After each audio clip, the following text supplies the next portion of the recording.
All right, so Chapter 8, forensic duplication. So you can make a simple copy of files, just right-click copy, right-click paste, that sort of thing, and that will give you the active data, which is data currently in use that has a file name and an owner, not deleted files. Forensic duplication is where you copy every bit on the source. So if you have a 500 gigabyte hard disk, the copy will have 500 gigabytes of data. It might be compressed, but it's got all 500 gigabytes of data. This is usually what you want if you can do it. It's complete. Then you can argue you got every bit of data stored on that device. If you can't do this, this is better than nothing. And for incident response use, typically you do something much smaller than a forensic duplication of the entire drive because that's far too much data to dig through. You want to do something more focused to get just the important information. So if you're going to do this forensic duplication, then you got to have a tool that can copy the whole thing, make a complete forensic duplicate, and it has to handle read errors. Many magnetic hard drives have read errors, and SSDs too, and you have to do something intelligent about them rather than just getting stuck partway through the copy. So you must make no changes to the original storage medium, so you need a write blocker. You must generate results that are repeatable, and you must generate logs. These are reasonable things you'd want for a forensic acquisition tool. There are some bits on the drive that you will not be copying called the host protected area. That contains the firmware that runs the drive. And normally, there's no data from the user there, and it's hard to image. You'd have to replace the drive firmware, the hacked firmware to get it. So in principle, you could hide secrets there, but in practice that doesn't happen very often, and most people don't worry about it. They just get the normal part of the drive and don't bother with it. There are some special tools that will get the other area, but they aren't very common. After you capture the image, you've got this huge file, 500 gigs or 2 terabytes or whatever it is, and how are you going to store it? You can have the complete disk, that's the one I'm describing, or you can have just one partition or a logical copy. A logical copy is just the active data. We just copy a file or a folder. A partition would be one of the named partitions like drive C or drive D in Windows, and the complete disk would be the entire physical hard drive, except, of course, the host protected area, which is not included in any of these because it's not used for data that the user saves. We just check for comments. Okay, nothing new. All right, so a complete disk image is going to have the boot sector, the OEM partition from the equipment maker, which has to do with choosing to boot it up. We might even have something here like an extra image of the original operating system to restore it. Then you got a partition and another partition, and then you have logical images, which are a small part of a partition containing only the active data. That's sort of the way it looks. HXD can view a raw disk. It's one of the options. You can view raw disk, and then you'll just see the hexadecimal dump of the disk itself, the whole thing. It's one way to view it live. You can also view memory live in HXD. You can view a partition in HXD. The partition is formatted with NTFS, so you see it there. It's a very handy tool, a raw hex viewer. FTK Imager can collect these, physical, logical data drive or image file, or just the contents of a folder, that sort of thing. You can choose what type of file you want to create. A DD is a direct copy file, the typical kind you make on Linux, where it's just a file just as big as the input medium. So if you image a 1 terabyte drive, you now have one file, 1 terabyte in size. E01 is by far the most common, the expert witness format, which compresses that and adds some metadata to it. So I might as well mention the others. AFF is the native format for FTK. And SMART is some other format I don't know much about. I've never used it. These are all going to have the data that you collected. So you can recover deleted files. If the user deletes files or reinstalls the OS or anything like that, then a whole drive image would give you a chance of recovering the missing data with a tool like Autopsy or many other tools. Just checking for comments. Okay, good. All right. So the host protected area and device configuration overlay are the parts of the disk that store the utilities used to run the disk drive itself. And in principle, malware can hide there, but in practice, it's not very common. So active data is files and folders that are in use with a timestamp and an owner. They're in the directory, and they're usually the most useful data. Unallocated space has remnants of deleted files, and file slack has little fragments of data left at the end of blocks that aren't full, like a few bytes, because the block is 512 bytes, and so your old file might have filled that block, and your new file only partly fills that block, so you have a few bytes at the end, but you never have a whole file. What you have is a few bytes at the end of a file, so it's not going to be possible to reconstruct a whole image or a Word document or anything, so it's not likely that you're going to get much good out of that stuff, but in principle, there is some data there. You can do a partition image, which is an unusual thing to do. All the stuff from one drive and not to another drive. This would have to be an unusual thing to do. Why wouldn't you just image the whole drive if you're doing that? You might have some reason to do this if you want to. For example, if one partition is assigned to your user and the other partition is assigned to other users that you don't have legal access to take their data, that sort of thing. A logical image is the most common backup that we all make for normal purposes, where we just copy the active data to have another copy of it for a backup or to take it somewhere. This is what normal copies are that you make through the operating system. If you need to use a logical image, record why you did it that way, because the question will come up. Why didn't you just image the whole hard drive? That would be the standard thing. So if you do something else, you should be able to answer why you did it that way. And it can be anything. It could be you had some legal requirement. It could be you had some technical reason you couldn't do it. It could be you didn't have access to the right equipment. If the reason is you didn't know how to do it and you're doing the best you can, write that down. Like I say, even if you have to say, I did the wrong thing because I'm stupid, it's better to admit that than to try to cover it up or anything.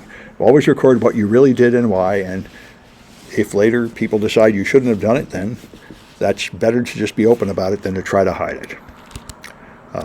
All right. Are those parts copied to the HPA and CDO? No, they're not. You'll only get them with a special tool. The firmware on the drive will not give you access to the HPA or the CDO. So normally they are not included in forensic images. So that's a fun fact. When you say a forensic image is a complete image of every bit on the drive, that is not really true. It's an image of every bit that is intended for user data on the drive, which is not every bit on the drive. So you get a logical image if your court order requires you to only get certain files. For example, if you're going to a shared volume with many different users' files, then the only stuff you can be sure belongs to the targeted user is stuff currently in the directory owned by that user. And so you're not going to be able to recover deleted files because you wouldn't know what user they belong to anyway. So that's the sort of thing. Or other situations where you'd be required to do it this way, which is increasingly common, as I say. In these days that almost everybody's using SSDs, it's kind of all you can do anyway. You cannot really recover deleted files normally from SSDs anymore. All right, so you need to put in some metadata like creation times and permissions and hashes. They're a good thing to add to it. So if you make further copies of the data, you can have a hash to verify that you're getting 100% accurate copy of the data. And there's non-standard data. Some person might just give you a USB stick full of logs, virtual machine, network capture files. If you get data, it's useful data. Even if it wasn't collected with a perfect forensic process, it's evidence. Document where it came from, and then you can analyze it. And considering where it came from will be part of the analysis job, So you put a hash on everything you get so that if you make copies of it, you can verify the copies. If you have a drive with a bad sector, then it will read random bits in the bad sector, and therefore you'll get a different hash each time it's imaged, so you can document that, saying if you took another copy of the original drive, it won't match the hash, and just be prepared for that. So AFF is Access Data's native format. Expert Witness is by far the standard. It's the one I see all the time. Expert Witness breaks it up into several files, and so does the other one apparently, keeping each file under 2 gigs, so you can put it on FAT formatted volumes. And DD files are just exact copies, no compression, and there's the Digital Computer Forensic Lab version of DD will compute hashes and saves them in a separate text file, but they're not attached to the same file as the original DD file.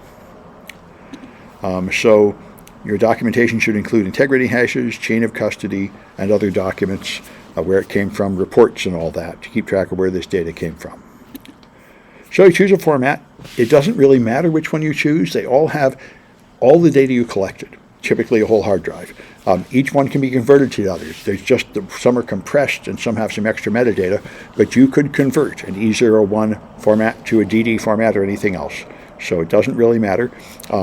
DD files are often best if you're going to have to do more advanced processing on them later that requires on keeping track of what stripe they're in as you try to re-put together the stripes from a RAID and things like that. All right, let's try a Kahoot.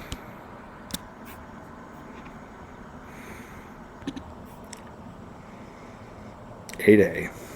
All right.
All right, the hidden part of a hard disk.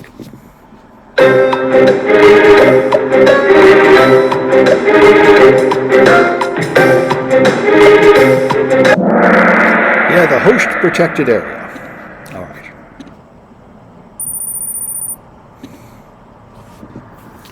All right, which one will let you recover deleted files?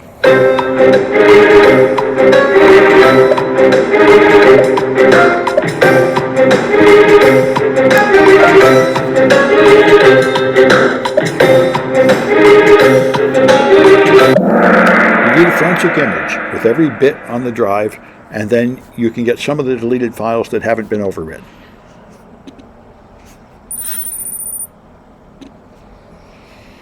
All right, what acquisition has the best chance of recovering deleted files?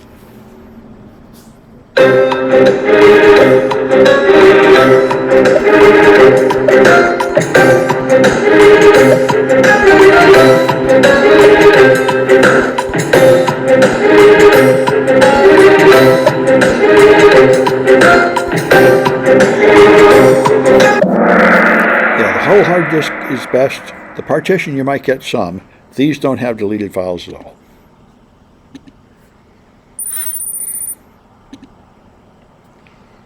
All right, what acquisition can ensure you only get files owned by the suspect?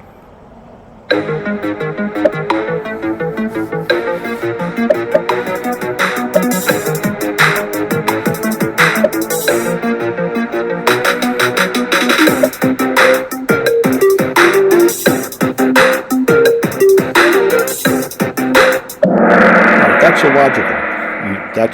This is a logical condition. Files owned by this person, and you'll only get active files that have a known owner for that reason.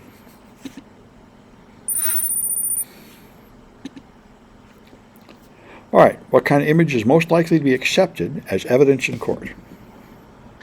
They're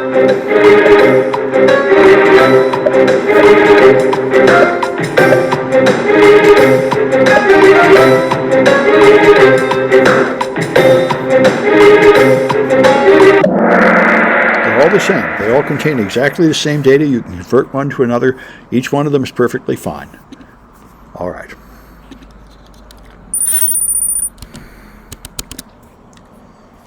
So it's, all right. I didn't record it as usual.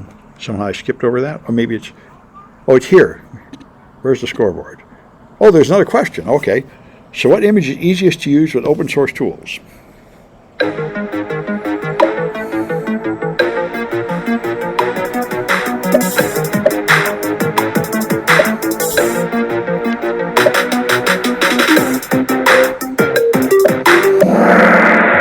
is the easiest. A lot of tools only use DD if they're open source. Most of the proprietary tools are the ones that support E01 and AFF, although that's changing. I think Autopsy now supports E01.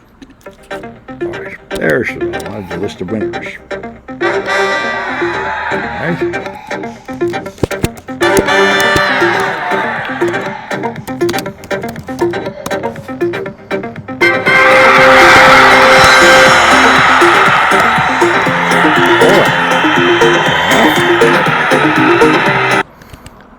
All right, well, I'm going to take a 10-minute break. We'll pick up at 1:50. I'll be back.